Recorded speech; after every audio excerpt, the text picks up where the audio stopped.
Olá, pessoal, tudo bem? Estamos aqui novamente, né? Uma segunda aula de física. Meu nome é Gilson Porciúncula, sou professor aí do Centro de Engenharias, né? E hoje vamos falar sobre rotações, né? O que seriam rotações? Mas basicamente vamos falar sobre esforços que acontecem a partir de rotações em corpos, né? Então, a gente vai iniciar, essa aula, ela está vinculada com a aula anterior, né, que foi colocada pela professora Virgínia, que ela falou de translações, que são um movimento, né, movimentos também sobre corpos, né, ela já falou, então a gente vai pegar alguns ganchos da aula anterior, né, e vamos trazer aqui para essa aula, né.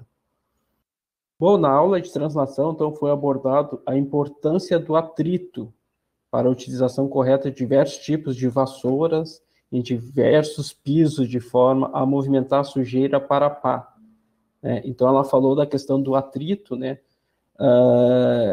Quanto maior o piso, quanto maior a granulometria do piso, menos liso, maior o atrito. Né? E quanto maior o atrito, né, mais difícil fica movimentar a sujeira, papá, quando está passando uma vassoura, por exemplo. E o atrito, então, é uma força, né, que exerce a partir da rugosidade do piso, né.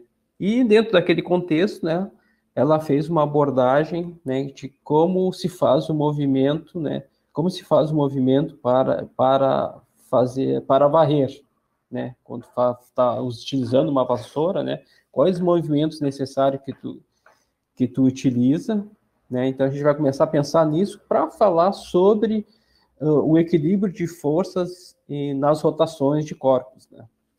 Então a gente, pegando esse gancho aí da vassoura, a gente vai fazer uma análise, né? Como é que a gente segura uma vassoura, né? Então a gente vê que uma mão a gente utiliza ela para empurrar para um lado e a outra a gente empurra para o outro, né? Tu pega uma superior, outra mais no meio, né? E faz esse movimento, né? São contrários, movimentos são contrários, né? Então, uma segura a ponta do cabo e a outra, quanto mais longe, por exemplo, se pegar uma vassoura com as duas mãos próximas, assim, tu vai ter uma dificuldade. De distanciar esse movimento, né? Essa distância entre as duas mãos fica mais fácil para tu varrer, né? E a gente vai utilizar esse exemplo aí para tentar explicar os processos de rotação, né? Por que a gente fala, então, que vai ter um processo de rotação? Porque a mão de baixo, que conduz a vassoura, ela dá apoio para a vassoura girar, né? Então, a mão de baixo, ela dá apoio para girar, e a de cima faz com que ela gire, né? Faz com que ela gire, então, dá tipo, a mão do meio fica uma alavanca, né? A de baixo, né? E a de cima empurra ela. Se tu pegar o movimento da vassoura, tu vai ver isso, né? Então, como está escrito ali, a mão de cima, que está na ponta do cabo, faz a vassoura girar, vencendo o atrito entre as cerdas e o piso. Então, dá o efeito lá embaixo, né? Então, a gente utiliza esse apoio. Então, isso aqui é só para a gente pensar, né? Em relação a como é o movimento, né? Que a gente utiliza aí para a vassoura, para ver que tem a ver também com um assunto que a gente está tratando, que é de rotação, tá? Então, vamos... Então, para a gente tratar desse assunto ali, são duas coisas que a gente precisa, para entender o comportamento desses corpos, né? São duas coisas que a gente precisa tratar. Primeiro, o equilíbrio de forças, né? Que está atuando sobre um corpo, né? Então, isso já foi dito na aula anterior também. Quando não há forças em um corpo, ou as forças em cima de um corpo se cancelam, o objeto fica parado. Né? Por exemplo, tem um objeto aqui sobre a mesa, né? Ver se você consegue enxergar, né?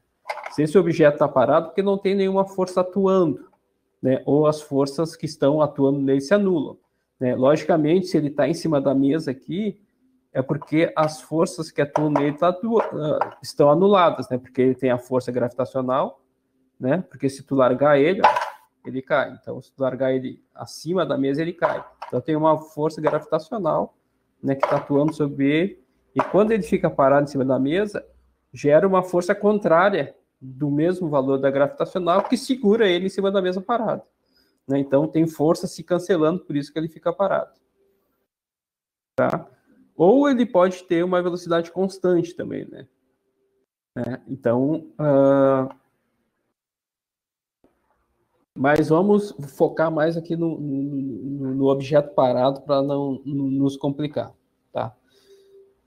Então, o equilíbrio de força é isso, um corpo para estar parado, né? Ele ou tem zero forças atuando, né? Ou as forças que estão atuando nele estão equilibradas, né? A partir do momento que tiver um desequilíbrio de força, né? Esse corpo vai se mover. A outra questão que a gente precisa tratar também é em relação ao torque ou momento. A gente pode utilizar esses dois nomes. A gente vai utilizar os dois nomes ali também, torque ou momento, né? Que é a intensidade de força com qual você tenta girar um corpo, né? Por exemplo, uma caneta, né? A gente estava falando da vassoura também, mas podemos falar da caneta, né? Então, quando tu gira a caneta, assim, né? Então, tu tem um apoio aqui, tu aplica uma força aqui, ele vai girar, tá? Então, aqui tu tá com o corpo equilibrado, né? As forças estão equilibradas nele, mas tu pega uma força distante do ponto de apoio, né? Qual é a força que ele vai girar. Então, isso significa torque, ou momento, tá? Então, a gente vai trabalhar em cima desses dois conceitos aí para tentar abarcar todo o conceito de rotação de corpos. Então, o equilíbrio de força a gente já falou, né? Se é um exemplo da aula passada, ainda que a gente tinha colocado, né? O carro, por exemplo, se ele está parado, estacionado, é porque todas as forças que estão atuando neles ali estão se anulando, né? Por isso que ele está parado.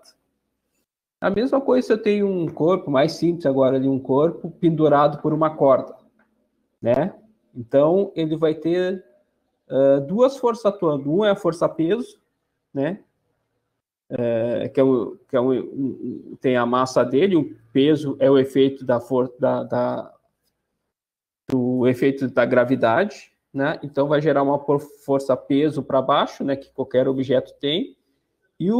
E se ele está parado, pendurado, é porque ele tem uma força com a mesma intensidade, sentido contrário para cima, né? Por isso que ele está parado. Né? Se ele não tiver, por exemplo, se ele tiver um peso muito grande e essa corda que ele está parado não aguentar a força, não tiver uma força correspondente ao contrário, a corda arrebenta. Né? Se a força-peso foi maior que a força de tração da corda. Né? Mas se ele está parado ali, é porque essa corda ela está gerando uma tração suficiente para aguentar aquele peso. Né? E aí a gente vai fazer... quando a gente fala que as forças se anulam, significa que o somatório de força naquele corpo ali é igual a zero. Né? E aí tu tem que considerar tanto no eixo X quanto no eixo Y. Né?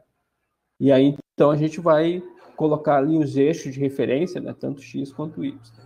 Então, o somatório, nesse caso aqui, o somatório de todas as forças em Y é igual a zero. Então, as forças são anuladas, o corpo fica parado. A mesma coisa, quando a gente falou na aula sobre hidráulica, sobre empuxo, né? Onde um corpo ele fica flutuando dentro de um líquido. Né? É a mesma coisa, ele tem uma força-peso, né? Que tende a ir para o fundo, e uma força de empuxo que é gerado pela pressão da água. Né? Então, temos duas forças. Se ele está parado, é porque essas forças estão se anulando. Né? Então, a mesma coisa ali, o somatório dessas forças em Y vai ser igual a zero.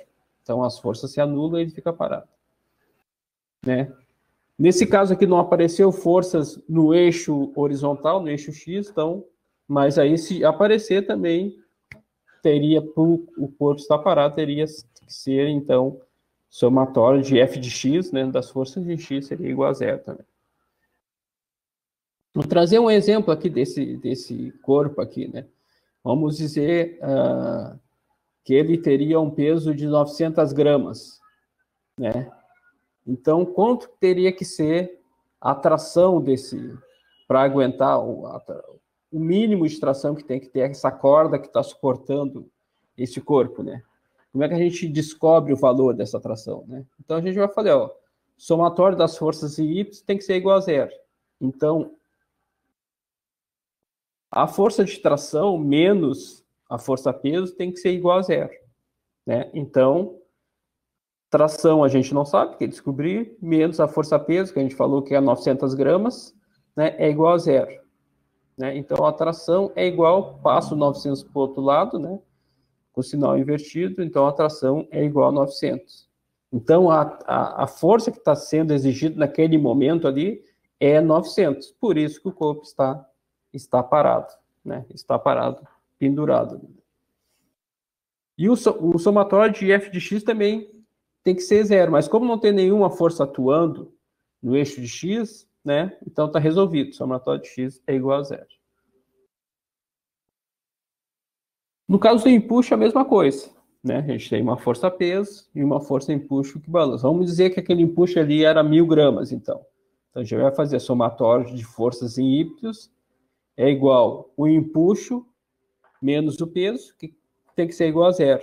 Então, o empuxo a gente quer saber, menos 1000, que é a força-peso, é igual a zero. Então, o empuxo é igual a 1000, né? Então, se o corpo está parado, tem que ter o equilíbrio. Então, a gente vai utilizar direto aí, conseguir descobrir o valor dessas forças.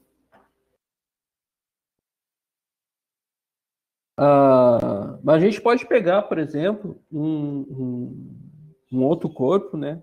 Onde ele tem força não só no eixo Y, mas também no eixo X. Por exemplo, uma força de arraste, uma força que o corpo está sendo puxado, e quando ele está sendo puxado, né, devido ao piso, aí pode ter uma força de atrito, né? Então, a gente vai ter que fazer o cálculo tanto no eixo Y, né, onde a gente tem uma força-peso e uma força normal, né, que é gerado pelo peso, mesmo exemplo que a gente está dado desse suporte de canecas aqui, né, se eu colocar ele tem uma força-peso que vai forçar a mesa, né, e gera uma força normal também ao contrário, né, para suportar esse peso, né. Então, a gente pode calcular essa força normal que esse objeto está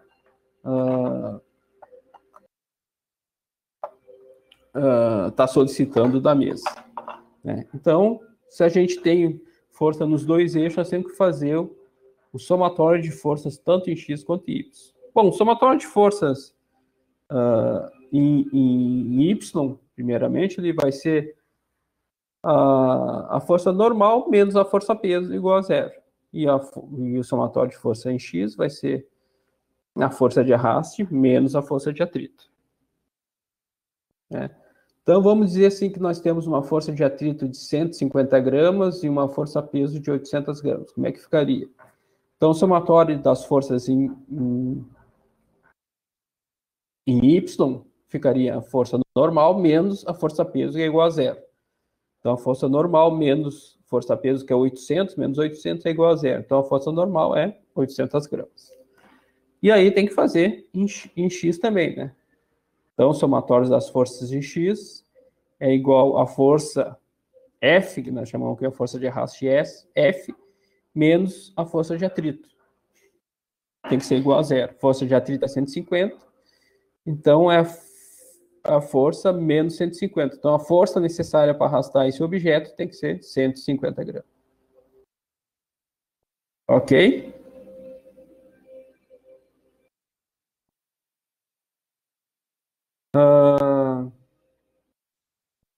Então, agora a gente já falou sobre as forças, o equilíbrio de força, vamos falar sobre momento, ou torque, né? Então, o momento, ele representa, a gente já tinha falado, a intensidade da força com a qual você tenta girar um corpo rígido, né? A gente, olhando essa barra aqui, então essa barra aqui, né? Então, essa barra aqui, ela está apoiada, né? Ela está apoiada num ponto, né? Um ponto de apoio, que é chamado de ponto de rotação, e ela tem uma distância desse ponto, né? E no final dessa distância tem uma força. Então, o que vai acontecer com essa força aplicada aqui? a tendência é girar esse corpo, né? Tem um corpo, tem uma certa distância, né? Então, a força aplicada fora do ponto de apoio vai criar uma rotação, né? Então, essa rotação aqui essa força aqui vai fazer esse corpo rotacionar, né? Então, essa rotação que acontecer vai gerar aqui um torque aqui, a gente pode chamar de torque ou de momento, que está relacionado com a distância, né, que a força está em relação ao ponto de apoio, e a intensidade da força que é aplicada, tá? Então, aqui nós temos uma representação, né, onde a gente tem aqui que ver que essa barra está no eixo X, né? Aqui o ponto de rotação, a força-peso e a distância, né? E aí, como se calcula o momento, né? Então, aqui o momento aumenta se a força aplicada ou a distância do eixo ao ponto de aplicação for aumentada. Então, quanto maior a distância ou maior a força, né, maior vai ser o momento, ou maior vai ser o torque, né? E como é calculado? Então, o momento, ou o torque, ele é definido como o produto da força aplicada vezes a distância, né? Então, a fórmula do momento ou do torque seria esse aqui. Então, o momento é igual à distância, que é esse D aqui, né? D de distância, vezes F, que é a força aplicada. Então, a distância vezes a força. Aí vai dar o nosso momento.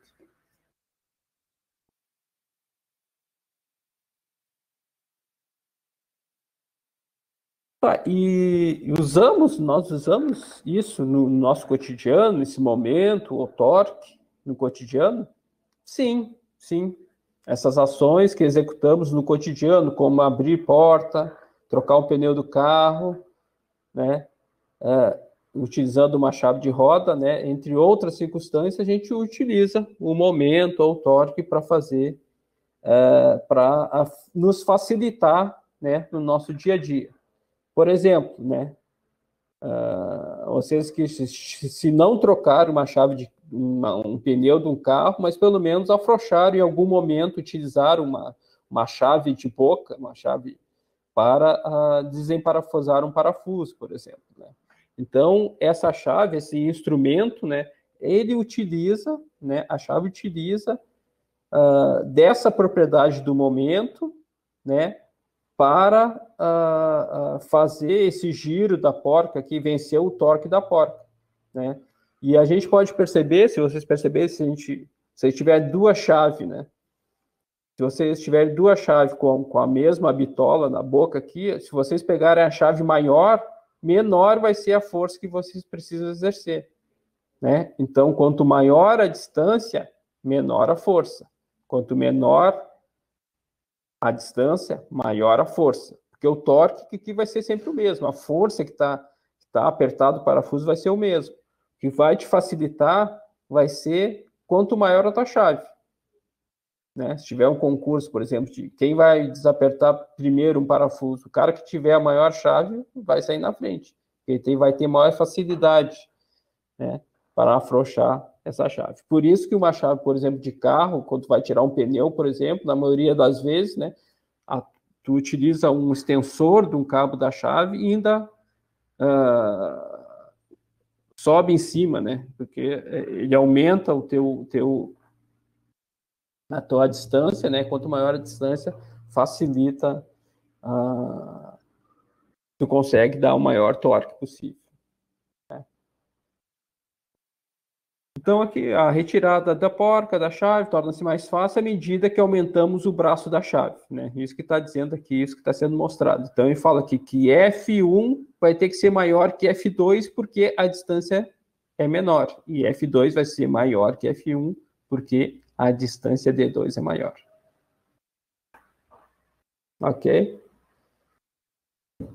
E aí a gente pode também calcular, né? Se a gente conseguir calcular essa distância, a gente pode ter tranquilo, medir. A gente puder calcular a força que nós vamos aplicar, que a gente vai saber qual o torque, né, que está apertado aquele parafuso.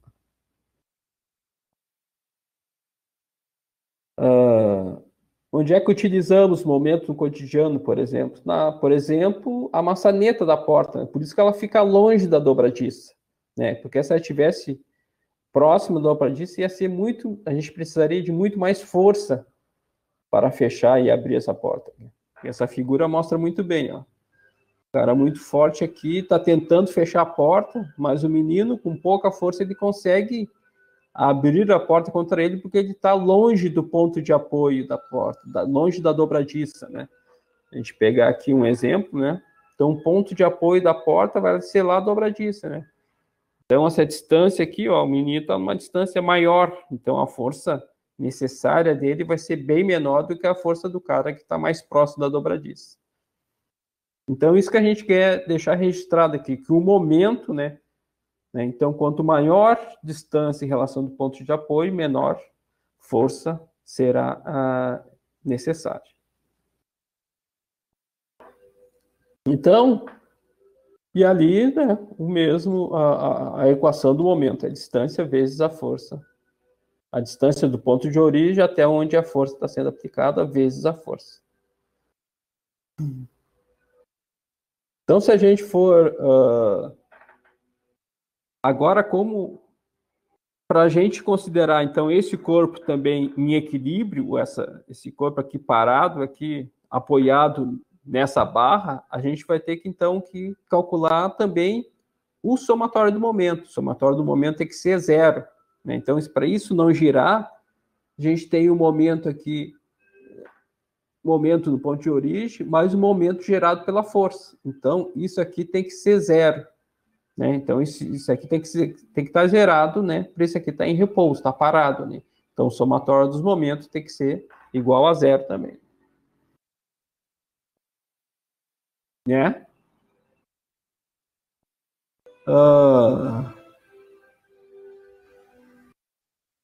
Né? Então,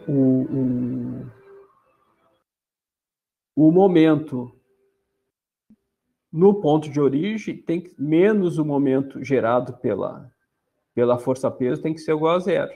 Né? Então, eu posso calcular sabendo a força-peso e a distância, eu posso calcular qual é o momento, né, que está sendo solicitado lá no ponto de apoio. Né? Então, o momento solicitado no ponto de apoio vai ser a força vezes a distância. Né? Então, vamos dizer assim, então, que eu tenho uma força-peso aqui, né, que está a uma distância do ponto de apoio de 2 metros, né? Qual o torque que está sendo gerado no ponto de apoio? Isso que eu quero descobrir. Então, o meu torque vai ser, como o somatório do momento tem que ser zero, né? Então, o momento no ponto de origem, ou torque no ponto de origem, vai ser menos o momento gerado pela força-peso, tem que ser igual a zero. Então, o momento no ponto de apoio, no ponto O de origem, né, vai ser menos 200, né, a força-peso, vezes 2, que é a distância. Né? Então, passando para o outro lado, o momento solicitado aqui no ponto de apoio é igual a 400 Nm. Né? Geralmente, o momento no sistema internacional, o peso é dado em newton e a distância em metros. Tá? Então, é a mesma coisa que nós fazemos lá na força, né? Para esse aqui, isso está equilibrado e esses momentos aqui têm que estar anulados, ou esse torque tem que estar anulados. E aí, lembrando que momento e torque é a mesma coisa. Né? E aí a gente falou um pouco sobre o momento aqui, exatamente para a gente chegar nas alavancas, né? Que esse é o nosso ponto aqui que nós queremos trabalhar com vocês aqui, a questão da rotação, né? Que é para a utilização das alavancas. Né? Então, o que são alavancas? Né? Então, as alavancas são um tipo simples de máquina, né? Utilizado para multiplicar forças, né? Onde se tem um objeto, né? e a gente quer movimentar esse objeto utilizando a menor força possível, por exemplo, né? E essa alavanca foi criado por Arquimedes, né? Que ele tem uma frase famosa dele: dê-me uma alavanca e um ponto de apoio e eu deslocarei o mundo, né? Então, o equilíbrio, né, de uma alavanca, ela está baseado nos momentos, né? Onde tu define um ponto de apoio, né? Onde tu tem uma força aplicada e uma distância em relação a esse apoio. E por outro lado, né, tu tem uma força de resistência, ou um peso, ou um objeto que quer movimentar, né? Que gera uma força de resistência e também tem uma distância, tá? A alavanca ela é meio que definida, assim, tem algumas definições importantes. É o ponto de apoio, que é o ponto onde acontece o giro, né? Então, é um ponto fixo ao redor da qual a alavanca pode girar. A força de resistência é o peso do objeto que se pretende movimentar, força resistente, né? E a força que se aplica, né, que a gente aplica, seria a força potente, né? Que é essa força aqui que vai ser dada por quem quer fazer um movimento, ou por nós, no caso, né? Aí tem o braço de alavanca, né, da força resistente, que é esse D1, que é a distância do lado do objeto que eu movimentar, e a alavanca da força potente, né, que é a distância da força potente que tu vai aplicar. E, logicamente, a gente sempre procura equilíbrio, né? E para ter o equilíbrio desse que a gente precisa ter o equilíbrio dos momentos, né? Ou dos torques, mas a gente estava falando também. Vou falar dos momentos aqui. Então, para a gente ter o equilíbrio, né? A força resistente vezes D1 tem que ser igual à força potente vezes D2. A partir do momento que queira movimentar esse peso aqui, o que ele tem que fazer? Tem que aumentar a força potente, né? Para tirar ele do equilíbrio, movimentar o corpo que tu queres movimentar. Ok? E aí a gente pode voltar lá no exemplo, então, da vassoura, né? Então, voltando à vassoura, consideramos, né, que a mão baixa é o ponto de apoio, né? Então, vai ser o PA, que ela vai dar a base para tu fazer o giro, né? E a mão mais alta vai ser a força potente, vai ser a força onde tu vai gerar um torque para girar a vassoura em um determinado sentido, né? E esse giro vai tentar vencer o atrito, né? Varrendo a sujeira do piso, né? Então, para varrer, né, o torque gerado pela força da nossa mão tem que ser maior do que o torque gerado pela força de atrito, né? Logicamente que a gente, falando de vassoura aqui, esse giro que a gente dá vai ser sempre mais forte do que a força de atrito, né? Mas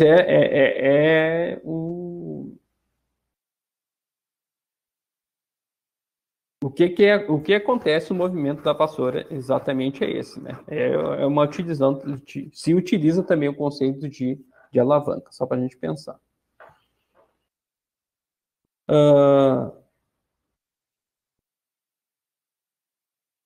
Mas a gente, voltando aí para as alavancas, né? A vantagem mecânica das alavancas depende diretamente da distância entre o ponto de aplicação e a força potente, né? Por exemplo, né? Aqui eu tenho um objeto de 50 newtons, né? Ele está distante a 1,5 metro do ponto de apoio, né? Qual é a força? Eu tenho uma força potente de 50 newtons, vou aplicar. Qual é a força que eu vou conseguir movimentar? Qual a força resistente que eu vou conseguir movimentar aqui, se essa força resistente está a 1 metro? Né? O que eu preciso fazer? Ver o equilíbrio desse sistema aqui, desse sistema de alavanca, né? Então, para ver qual é o valor daquela força lá. né? Então, aqui a gente está falando que está sempre falando sobre momento, né? Então, a gente fala, quanto maior for a distância chamada de braço, menor será o esforço necessário. Isso que a gente viu lá em momento. Lá na alavanca aqui é a mesma coisa, né?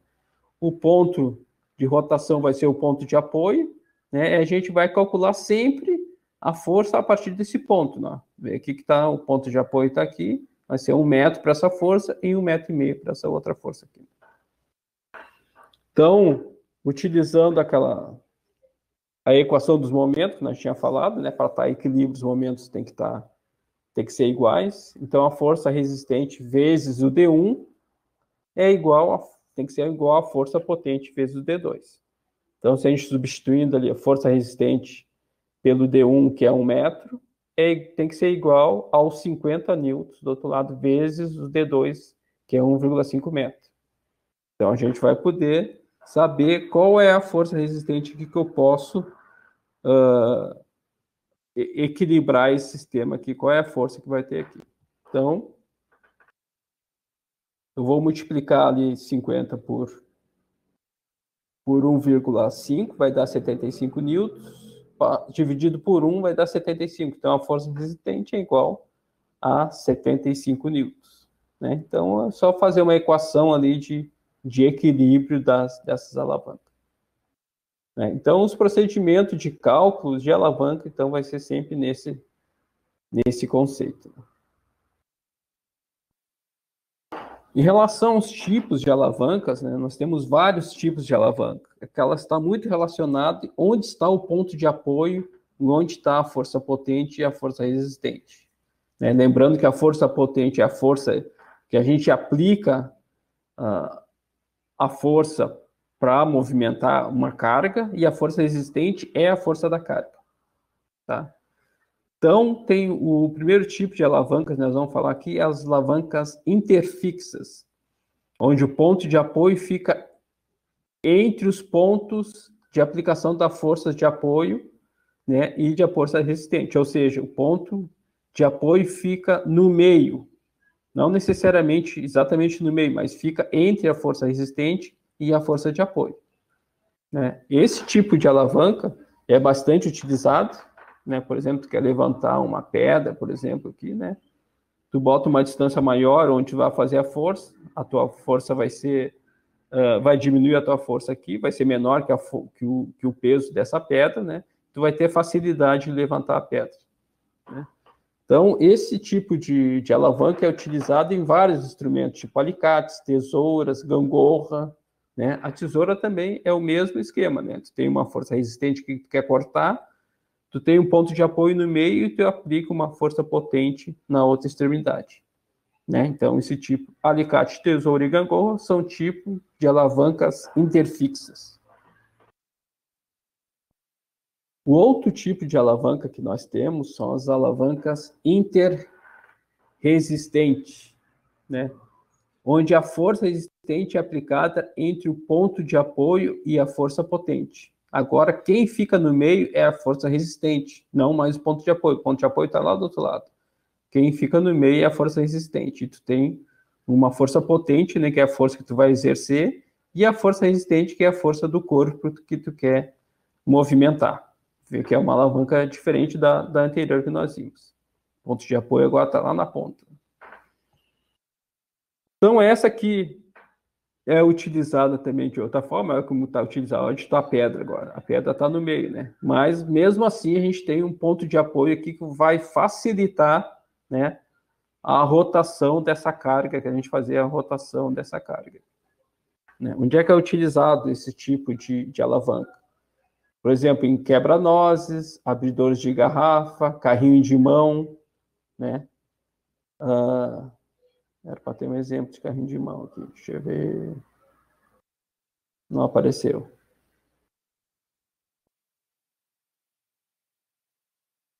Não apareceu o carrinho de mão. Deixa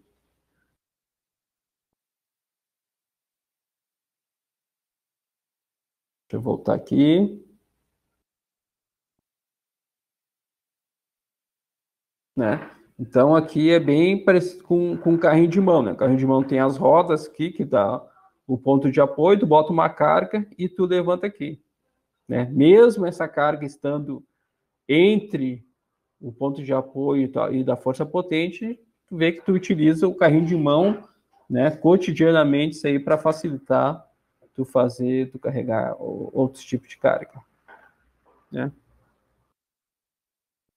E aí o terceiro tipo de alavancas que nós temos são as alavancas interpotentes, onde o ponto de aplicação e a força potente está localizado onde a força potente está localizado entre a força, o ponto de apoio e a força resistente, não? Ou seja, a carga que tu quer movimentar.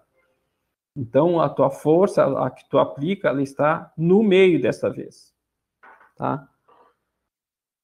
Né? Então, a gente tem outro exemplo aqui, ó. Né? Tem um ponto de apoio aqui, a carga está aqui e a força aplicada está no meio nesse momento. Né? Onde é que se utiliza? Qual é o instrumento que se utiliza aqui? Pinça, cortador de unha, pegador de massa, vara de pesca, né? São alguns instrumentos, né, que se utiliza esse tipo de alavanca, né? Onde tu tem um ponto de apoio na extremidade, tu aplica a força no meio e o teu corpo lá que tu quer fazer, por exemplo, aqui segurar como pegador de massa, cortar como cortador de unha, ou pegar como a pinça, ou levantar o peixe tá lá na outra extremidade. E a tua aplicação da força está no meio.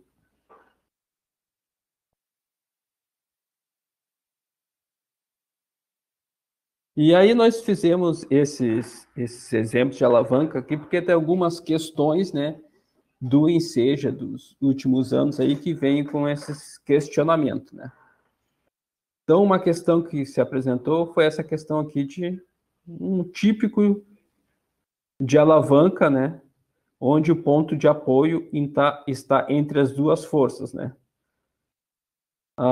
Então, o que ele fala? A imagem representa uma balança, né? Uma balança é um tipo de alavanca, né? Utilizada para a medida de massa de uma fruta. A massa colocada no prato direito é de 100 gramas e o sistema encontra-se em equilíbrio, tá? Então, ele colocou aqui 100 gramas de massa, colocou a fruta e quer saber a massa dessa fruta, né? Então, se isso aqui ficou em equilíbrio, significa que está compensando, né? Então, nós temos que calcular aqui qual é a massa dessa fruta. Então, como está em equilíbrio, o que a gente diz que está em equilíbrio? Que o somatório dos momentos aqui tem que ser igual a zero. Né? Então, a gente vai fazer esse procedimento, tá? Então, a gente trouxe ali a força F de R, FR vezes D1 é igual a FP vezes D1. É substituir pelos valores que foram dados aqui, né? Então, a força da fruta, a massa da fruta, vezes 10, né? Que é a distância que está do ponto de apoio, tem que ser igual à massa que foi colocada aqui no prato direito da balança, vezes a distância que está da aplicação dessa massa em relação ao ponto de apoio, que é 50. Né? Então, 10 vezes essa força tem que ser igual a 100 vezes 50. Então, resolvendo ali, né? 100 vezes 50 dá 5.000, 10 vezes F, a massa da fruta. Nós estamos chamando de FR. Então, a massa da fruta vai ser 5.000, passando o 10 aqui, estava multiplicando, passa a dividindo, 5.000 dividido por 10. Então, a massa da fruta é igual a 50 gramas. Tá? Aqui, sim, aqui tá mal, não é centímetros, desconsidera esse centímetro, que é 50 gramas só. Né? Então, estamos falando de força, não estamos falando de momento mais. Né? A gente solou só a força, que tem 500 gramas. Então, aqui, o que está correto é a letra, vamos ver aqui, a letra C. Então, é a letra C. A massa dessa fruta é igual a 500 gramas. Ok? Então já dá para matar essa questão. A outra questão que foi apresentado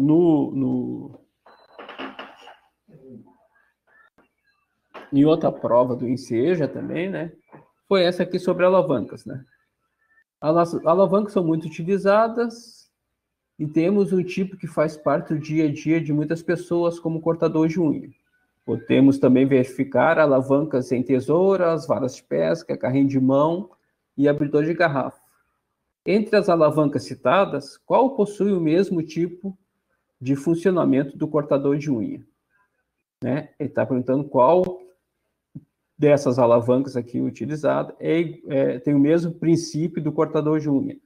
Da tesoura, da vara de pesca, do carrinho de mão ou do abridor de garrafa. Né? Então, é aqueles tipos de alavanca que nós citamos lá. Né? Então, o tipo de alavanca do cortador de unha é esse aqui que a gente tinha visto, né?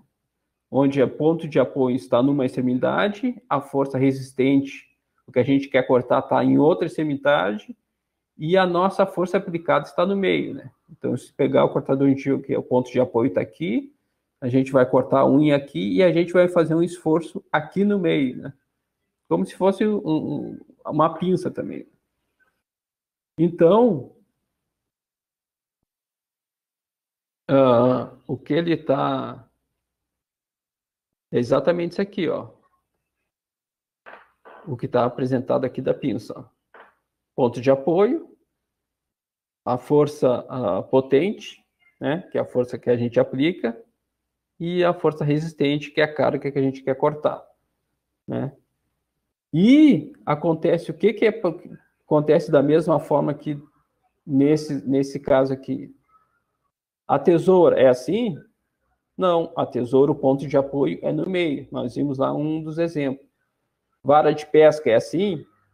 A vara de pesca né? Porque a gente tem um ponto de apoio, a gente apoia no corpo, né? A gente segura a vara no meio e o peixe vai estar lá na outra ponta. Carrinho de mão. É dessa mesma forma? Não, carrinho de mão. Nós vimos que o peso está no meio e a nossa força está lá na outra ponta. Então, não é a mesma coisa. Tá? E o abridor de garrafa também não é. Então, o que é mais parecido aqui, tem o mesmo funcionamento, é a vara de pesca, né? Que é o mesmo tipo de alavanca, que é esse tipo de alavanca aqui, onde tu apoia a vara no corpo, o peixe está na ponta e a força potente está no meio, idêntico ao cortador de unha. Ok? Então, isso aqui são as questões que apareceram até o momento em relação às alavancas aí no incêndio.